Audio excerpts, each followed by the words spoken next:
This is Arvin Vora, founder of Vora Method and author of The Equation for Excellence, How to Make Your Child Excel at Math.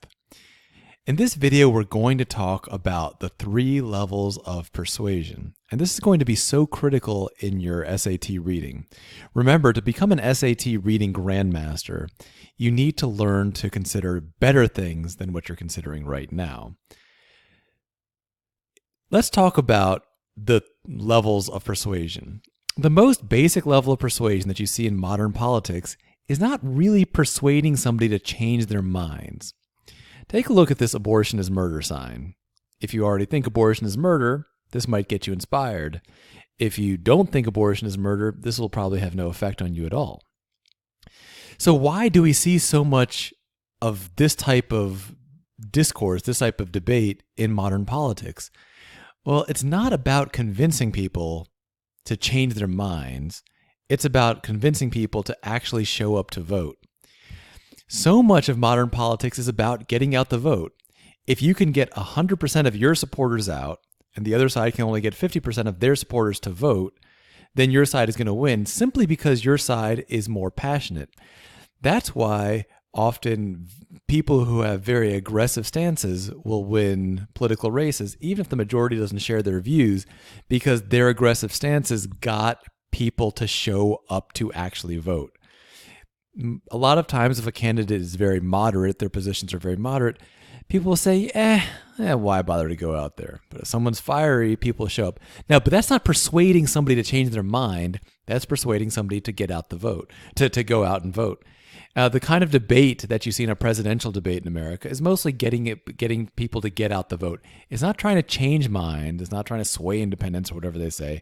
It's just trying to get their own base fired up enough to actually vote. They might have to take off work to vote. They might have to wake up early to vote. Those things are annoying. So you have to get people passionate enough to do it. So that's going to be the most obvious level of political persuasion. It's also not the most common level you'll see on the SAT. You might see it sometimes, but you're going to see it very, very rarely. The second level of persuasion is about permission to believe. It's giving people psychological permission to believe something that they already believe. Richard Dawkins is a scientist. He's the author of the book called The God Delusion, a book about atheism. In an interview, he was asked how many people he thought that he had convinced to become atheists. And he said none. He didn't think he'd convinced a single person. Instead, he felt that as an authority, he'd given people psychological permission to be atheists, but those were people who already deep down didn't really believe in God. He made it psychologically okay for atheists to be atheists, but he didn't convince any theists, any people who followed a religion, to become atheists. So again, we're not dealing with true persuasion here. We're just dealing with psychological permission to believe what you already believe. Well, what about true persuasion? True persuasion is a very different thing from what you've experienced in politics. True persuasion is extremely subtle. It's the gentlest of propagandas. It's not about hammering you with an opinion. It's about being very subtle.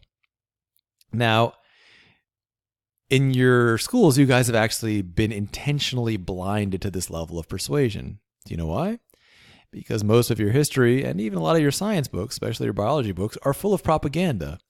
The propaganda is in favor of all kinds of different things, but that propaganda is subtle, and you've been taught to see that propaganda as fact.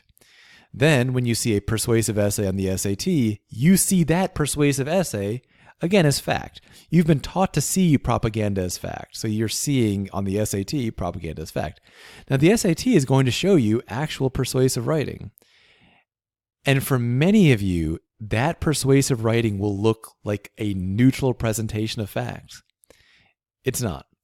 Here's a general rule of thumb. On the SAT, none of the reading passages are going to be just neutral presentation of facts.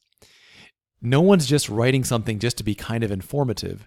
They're always going to be writing to be persuasive. And you're going to have to pay attention to things like word choice and other types of subtleties to see in what direction are they trying to persuade you.